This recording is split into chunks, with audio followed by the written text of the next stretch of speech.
Assalomu alaykum hurmatli tomoshabinlar. Bugun siz bilan juda muhim dolzarb va hatto shoshilinch xabar haqida suhbatlashamiz. Bu ma'lumot har bir fuqaroni, ayniqsa keksa yoshdagilarni va yaqin orada pensiyaga chiqishni kutayotganlarni bevosita ta'sir qiladi. Agar siz pensiya yoshiga yaqinlashayotgan bo'lsangiz yoki sizning ota-onangiz, yaqinlaringiz pensiya haqida qayg'urayotgan bo'lsa, bu video siz uchun mutlaqo zarur. Biz bugun pensiya jamg'armasida sodir bo'layotgan eng so'nggi o'zgarishlarni va ularning sizning shaxsiy hayotingizga qanday ta'sir qilishini batafsil ko'rib chiqamiz. Bu ma'lumotni bilmaslik afsuski sizga katta miqdordagi mablag'ni yoki hatto pensiyaning o'zini yo'qotishingizga olib kelishi mumkin. Shuning uchun iltimos videoni oxirigacha diqqat bilan tomosha qiling. Hoziroq kanalimizga obuna bo'lib, videoga like bosing. Bu siz uchun kichik bir harakat, ammo biz uchun juda katta yordam. Pensiya tizimi doimo o'zgarib turadigan murakkab mexanizm. Ilgari pensiya tizimi nisbatan sodda edi, deylik 2000 yillarning boshlarida yoki undan oldinroq. Mehnat daftarchasidagi yozuvlar asosiy hujjat hisoblanardi. Ish stajini tasdiqlash uchun odatda faqat mehnat daftarchasi yetarli edi. Ko'p hollarda pensiya miqdori oxirgi ish haqi yoki ma'lum bir davrdagi daromadga qarab hisoblanar edi. Bu tizim bir qator muammolarga ega edi. Masalan, norasmiy mehnat faoliyatini nazorat qilish qiyin edi. Ba'zi korxonalar xodimlarning ish haqi haqidagi ma'lumotlarni to'g'ri taqdim etmasligi mumkin edi. Natijada odamlar o'zlariga tegishli pensiyani to'liq miqdorda olmasligi yoki umuman pensiyasiz qolishi mumkin edi. Shuningdek, qog'ozbozlik juda ko'p edi. Hujjatlar yo'qolishi yoki ularni tiklash juda qiyin jarayon edi. Bugungi kunda esa vaziyat tubdan o'zgardi. Pensiya tizimi modernizatsiya qilindi, raqamlashtirildi va shaffoflik tamoyillari asosida ishlay boshladi. So'nggi bir necha yilda, ayniqsa oxirgi bir yil ichida bir nechta muhim qonun hujjatlari qabul qilindi va amaliyotga joriy etildi. Prezidentimizning tegishli farmonlari va hukumat qarorlari asosida pensiya hisoblash, uni tayinlash va to'lash tartiblariga katta o'zgarishlar kiritildi. Asosiy o'zgarish shundaki, hozirda har bir fuqaroning mehnat faoliyati va pensiya jamg'armasiga to'lagan ijtimoiy sug'urta badallari raqamli tizimda qayd etiladi. Bu shaffof mehnat tizimi orqali amalga oshiriladi. Endi sizning pensiyangiz nafaqat mehnat daftarchangizdagi yozuvlarga, balki pensiya jamg'armasiga tushgan real badallaringizga va elektron ma'lumotlarga asoslanib hisoblanadi. Bu bir tomondan adolatni ta'minlaydi. Boshqa tomondan esa ko'plab fuqarolarimiz uchun kutilmagan muammolarni keltirib chiqarishi mumkin. Eski qoidalar bo'yicha pensiyaga chiqishni rejalashtirganlar yoki faqatgina mehnat daftarchasiga ishonib yashaganlar ayniqsa ehtiyot bo'lishlari lozim. Endilikda har bir ish beruvchi o'z xodimlari haqidagi ma'lumotlarni elektron tarzda yuborishi va ijtimoiy soliqni o'z vaqtida to'lashi shart. Agar bu shartlar bajarilmasa, hatto siz ish joyida ishlayotgan bo'lsangiz ham sizning stajingiz hisobga olinmasligi mumkin. Bu esa pensiyaning miqdoriga bevosita ta'sir qiladi. Ba'zida esa pensiyaning umuman tayinlanmasligi ham sabab bo'lishi mumkin. Endi esa eng muhim qismga o'tamiz. Nimalarni bilishimiz kerak? Kim xavotir olishi kerak va kim xavotir olmasa ham bo'ladi? Birinchi navbatda shuni bilish kerakki, pensiya staji endi faqatgina mehnat daftarchasidagi yozuvlar bilan emas, balki siz uchun to'langan ijtimoiy soliq miqdori va davri bilan belgilanadi. Agar ish beruvchi siz uchun ijtimoiy soliqni to'liq yoki umuman to'lamagan bo'lsa, bu davr sizning pensiya stajingizga kiritilmaydi. Kimlar xavotir olishi kerak? 1. Norasmiy ish stajiga ega bo'lganlar. Agar siz hayotingizning ma'lum bir davrida norasmiy ravishda, ya'ni hech qanday mehnat shartnomasiz yoki ijtimoiy soliq to'lovlari amalga oshirilmagan holda ishlagan bo'lsangiz, bu davrlar pensiya stajingizga hisoblanmasligi mumkin. Bu juda jiddiy muammo. Chunki ko'plab fuqarolarimiz ayniqsa 90-yillar va 2000 yillarning boshlarida bozor iqtisodiyotiga o'tish davrida norasmiy sektorda ishlagan. Misol uchun, Olmas aka 29 yoshda. Uning mehnat daftarchasida 35 yillik umumiy ish staji yozilgan. Lekin 1915 yildan 2000 yilgacha bo'lgan 5 yil davomida u kichik bir xususiy korxonada norasmiy ravishda ishlagan. O'sha paytda ish beruvchi u uchun hech qanday ijtimoiy soliq to'lamagan. Olmas aka pensiyaga chiqish uchun hujjat topshirganida bu 5 yil uning stajiga kiritilmasligi ma'lum bo'ldi. Natijada uning staji o'tgan yilga kamayib ketdi. Bu esa nafaqat pensiya miqdoriga salbiy ta'sir qildi, balki pensiya yoshiga yetgan bo'lsa-da, qonundan belgilangan minimal stajga yetmay, qolishi xavfini ham yuzaga keltirdi. Minimal stajga yetmaganlar nafaqa oladilar. Bu pensiya miqdoridan ancha kamdir. Bunday holatda O'lmas aka o'zining pensiyasini qonunan belgilangan muddatda ololmasligi yoki uni ancha past miqdorda olishi mumkin. Bu 5 yillik stajni tasdiqlash uchun endi unga o'sha davrdagi ish haqi to'g'risidagi ma'lumotnomalar, bankdan pul o'tkazmalari yoki sud orqali guvohlar ko'rsatmasi kabi murakkab hujjatlar talab qilinishi mumkin. Bu esa juda ko'p vaqt va asab talab qiladigan jarayondir. 2. Aslish ish beruvchi ijtimoiy soliqlarni to'lamaganlar. Aslish ba'zan xodim rasmiy ishlagan bo'lsa ham, ba'zi nohalol ish beruvchilar xodimlar uchun ijtimoiy soliqlarni to'lamasligi mumkin. Bu holat ayniqsa kichik va o'rta biznesda kuzatiladi. Misol uchun, Dilshodaxon Exim yoshda. U 15 yil davomida kichik bir kiyim tikish sexi MCHJda rasmiy ravishda ishlagan. Mehnat daftarchasida yozuvlar bor. Ammo shaffof mehnat tizimiga kirib, o'zining shaxsiy ma'lumotlarini tekshirganda 2010 yildan 2015 yilgacha bo'lgan 5 yil davomida ish beruvchi u uchun ijtimoiy soliqlarni umuman to'lamaganligini aniqladi. TSEX rahbari o'sha paytda byudjetdan qochish uchun shunday yo'l tutgan. Natijada Dilshodaxonning 15 yillik stajidan 5 yili yo'qolib qoldi. Endi u bu muammoni hal qilish uchun nafaqat pensiya jamg'armasi bilan, balki o'sha korxona bilan ham bog'lanishi kerak.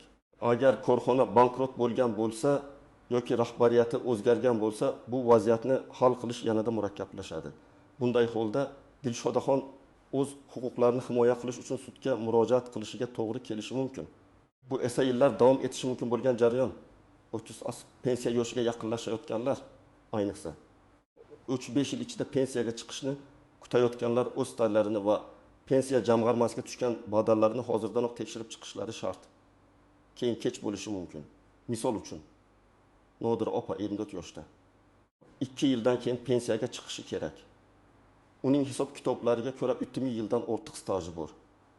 U endi pensiya jamg'armasining elektron xizmatlari orqali o'z shaxsiy kabinetiga kirib stajini tekshirdi. Ma'lum bo'lishicha, 2003-2007 yillar oralig'ida u ishlagan davlat korxonasi qayta tashkil etilgan paytda ba'zi ma'lumotlar noto'g'ri kiritilgan va 4 yillik staj o'zgacha ko'rinishda aks etgan.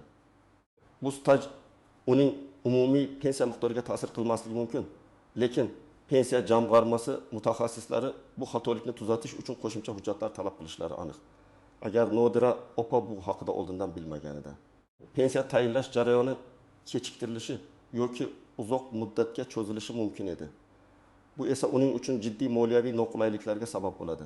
Hozirda bu muammoni hal qilish uchun unga vaqt bor. Kimlar xavotir olmasa ham bo'ladi, lekin baribir tekshirib turish tavsiya etiladi.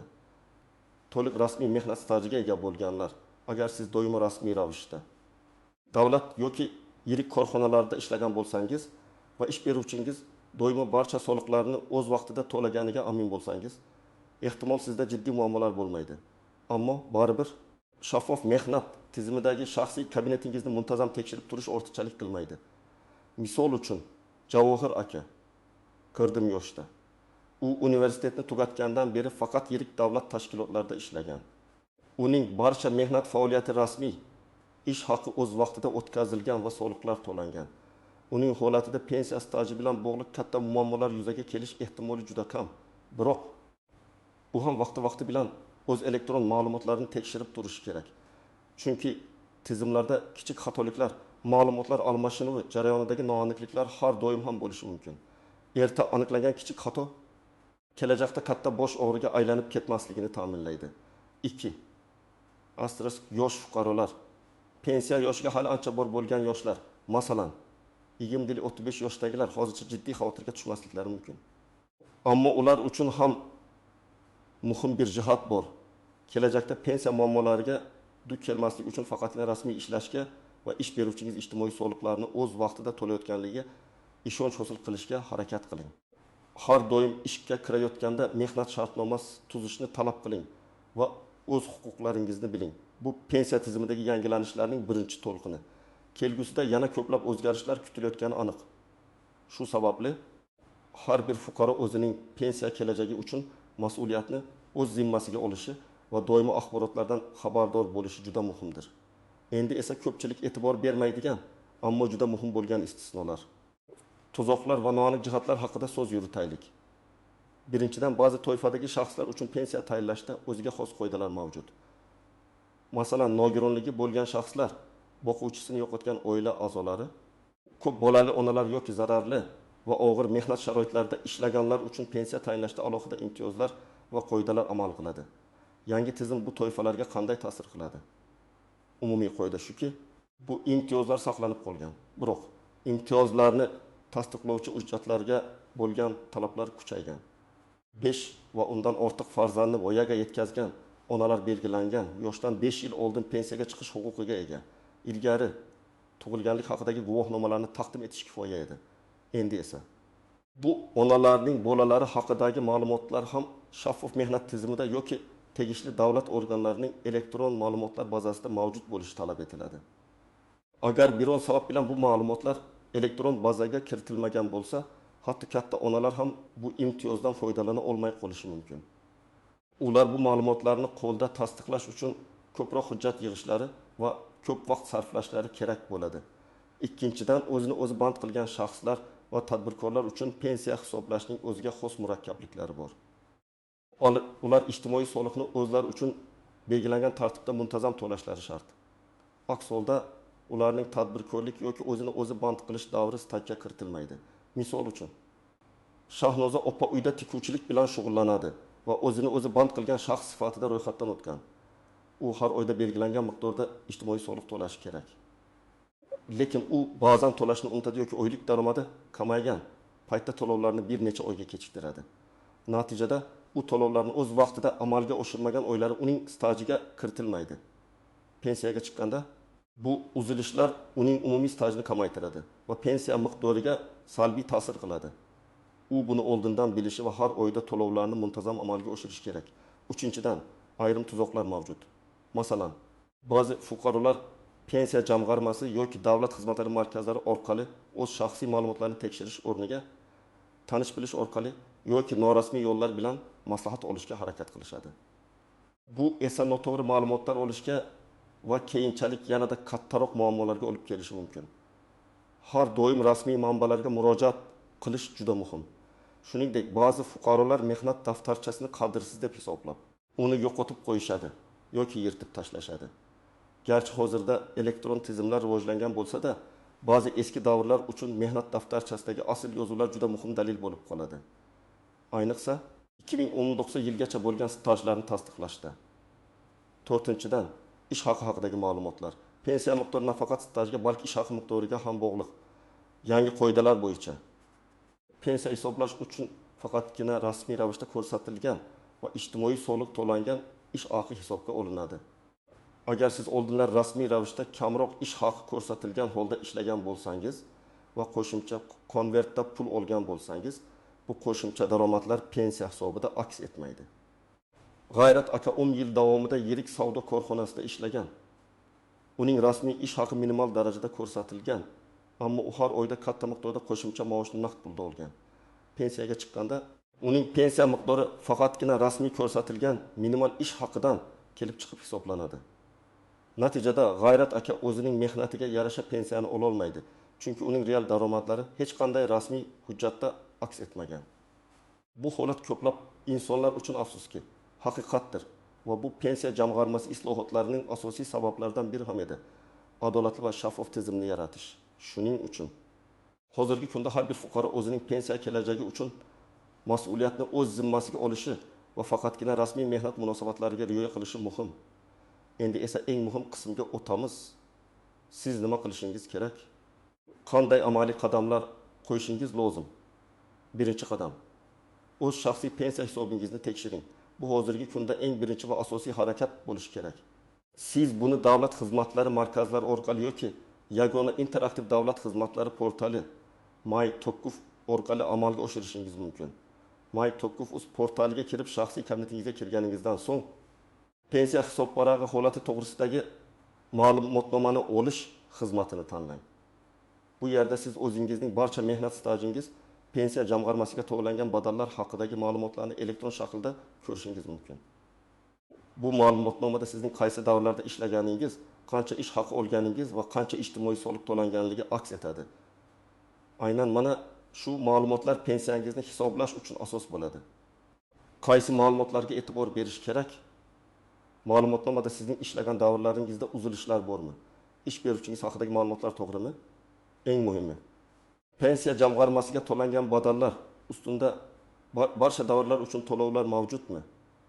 Agar biron bir davr uchun to'lovlar bo'lmasa yoki miqdori shubhali darajada kam bo'lsa, bu signaldir. Ikkinchi qadam, kerakli hujjatlarni to'plang. Agar elektron ma'lumotlaringizda uzilishlar yoki nomuvofiqliklar mavjud bo'lsa, ularni tasdiqlovchi qog'oz hujjatlarni to'plashni boshlang. Astish mehnat daftarchasi. Bu sizning asosiy hujjatlaringizdan biri. Undagi barcha yozuvlar aniq va o'qilishi mumkinligiga ishonch hosil qiling. Agar qandaydir xatolar, o'chirishlar yoki noto'g'ri yozuvlar bo'lsa, darhol ish beruvchingizga murojaat qiling va ularni tuzatishni talab qiling. Agar korxona tugatilgan bo'lsa, arxivlardan ma'lumotnoma olishingiz kerak bo'ladi. Ayniqsa, eng ko'p ish haqi olgan davrlaringiz uchun odatda oxirgi 5 yillikdagi ixtiyoriy 5 yil yoki 10 yil. Pensiya tayinlash qoidalariga bog'liq ish haqi ma'lumotnomalarini olishingiz kerak bo'ladi. Bu ma'lumotnomalar ish joyingizning buxgalteriyasi tomonidan tasdiqlangan bo'lishi lozim. Arxiv ma'lumotnomalari. Agar korxona tugatilgan bo'lsa yoki ba'zi hujjatlar yo'q bo'lsa, siz joylashgan viloyat yoki shahar davlat arxiviga murojaat qilishingiz kerak. Arxivlar sizning ishlagan davringiz va ish haqingiz to'g'risidagi ma'lumotlarni tasdiqlab beradi. Bu jarayon biroz vaqt talab qilishi mumkin. Shuning uchun uni hozirdanoq boshlaganingiz ma'qul. Nikoh va tug'ilganlik haqidagi guvohnomalar. Agar sizning familiyangiz o'zgargan bo'lsa yoki farzandlaringiz bo'lsa va ularning tug'ilganlik guvohnomalari pensiya tayinlashda ahamiyatli bo'lsa, bu hujjatlarni ham tayyorlab qo'ying. Uchinchi qadam, mutaxassisga murojaat qiling. Agar siz elektron ma'lumotlaringizda nomuvofiqliklar topsangiz yoki qanday hujjatlar yig'ishni bilmasangiz, darhol pensiya jamg'armasining hududiy bo'limiga yoki davlat xizmatlari markazlariga murojaat qiling. Ularning maslahatchilari sizning shaxsiy holatingizni ko'rib chiqib, aniq ko'rsatmalar beradilar. Qanday savollar berish kerak? Mening pensiya jamg'armasidagi shaxsiy hisob varagimda yildan yilgacha bo'lgan stajimda to'lovlar aks etmayapti. Bu davrni tasdiqlash uchun qanday hujjatlar kerak yoki mehnat daftarchamdagi xatolikni qanday tuzatishim mumkin? Kabi aniq savollar bering. 4-qadam, norasmiy stajni tasdiqlash. Agar sizda norasmiy staj mavjud bo'lsa, uni qonuniy ravishda tasdiqlash uchun bir necha yo'l bor. Eski ish beruvchi bilan bog'lanish. Agar korxona hali faol bo'lsa, ular bilan bog'lanib, ijtimoiy soliqlarni o'sha davr uchun to'lashni so'rang. Bu har doim ham oson bo'lmasligi mumkin. Chunki ular jarima to'lashdan qochishlari mumkin. Sudga murojaat qilish. Bu eng oxirgi chora. Agar boshqa usullar ish bermasa, siz sudga murojaat qilib, ish stajingizni sud orqali tasdiqlashingiz mumkin. Bu juda uzoq va qiyin jarayon bo'lishi mumkin va buning uchun sizga guvohlar ko'rsatmasi, ish haqi to'g'risidagi boshqa dalillar, masalan, bank o'tkazmalari, shartnomalar kerak bo'lishi mumkin. Bu jarayonda malakali huquqshunos yordami juda muhim. 5-qadam, pensiyaga chiqishga hali ancha bo'lganlar uchun maslahatlar. Agar siz yosh bo'lsangiz ham, hozirdanoq pensiya kelajagingiz haqida qayg'urishni boshlang. Har doim rasmiy ishlashga harakat qiling. Ishga kirganingizda mehnat shartnomasi tuzilganligiga va barcha soliqlaringiz o'z vaqtida to'lanayotganligiga ishonch hosil qiling. Buning uchun ish beruvchingizdan har oyda pensiya jamg'armasiga to'lovlar haqida ma'lumot so'rashingiz mumkin. Shaffof mehnat tizimini muntazam tekshirib turing. Kamida yilda bir marta Maykogov. Orqali o'z shaxsiy hisobingizni tekshirib turing. Bu sizga yuzaga kelishi mumkin bo'lgan muammolarni erta aniqlashga yordam beradi. Ixtiyoriy badallar to'lash. Agar siz norasmiy ishlagan bo'lsangiz yoki o'z-o'zini band qilgan bo'lsangiz va stajingizda uzilishlar bo'lsa, siz pensiya jamg'armasiga ixtiyoriy badallar to'lash orqali stajingizni to'ldirishingiz mumkin. Bu sizning pensiya miqdoringizni oshirishga yordam beradi. Bu imkoniyat haqida pensiya jamg'armasining mutaxassislaridan batafsil ma'lumot olishingiz mumkin. Unutmang, pensiya bu sizning keksalikdagi kafolatli daromadingizdir. U sizning yoshlikdagi mehnatingiz samarasi. Shuning uchun unga beparvo bo'lmang. Hozirda qilgan kichik bir harakatingiz kelajakda sizni ko'plab bosh og'riqlaridan xalos qilishi mumkin. Xulosa qilib aytganda, pensiya jamg'armasidagi o'zgarishlar barchamizdan yanada e'tiborli bo'lishni, o'z huquqlarimizni bilishni va pensiya kelajagimizga mas'uliyat bilan qarashni talab qiladi. rag'amlashtirish bizga katta imkoniyatlar berdi. Ammo shu bilan birga avvalgi xatolarni tuzatish uchun harakat qilishni ham taqozo etadi. Bugungi kunda ma'lumotga ega bo'lgan va uni to'g'ri ishlata olgan shaxs o'z pensiya huquqlarini to'liq himoya qila oladi. Shunday qilib, hurmatli do'stlar, umid qilamanki, bugungi video sizga foydali bo'ldi. O'zingizning holatingizni tekshirib ko'ring. Agar savollaringiz bo'lsa, ikkilanmasdan mutaxassislarga murojaat qiling. Unutmang, vaqt juda qimmatli. O'z fikr mulohazalaringizni izohlarda qoldiring. Savollaringiz bo'lsa, yozing. Biz ularni keyingi videolarimizda ko'rib chiqishga harakat qilamiz. Videoga like bosishni va kanalimizga obuna bo'lishni unutmang. Keyingi videolarda ko'rishguncha sog' bo'ling.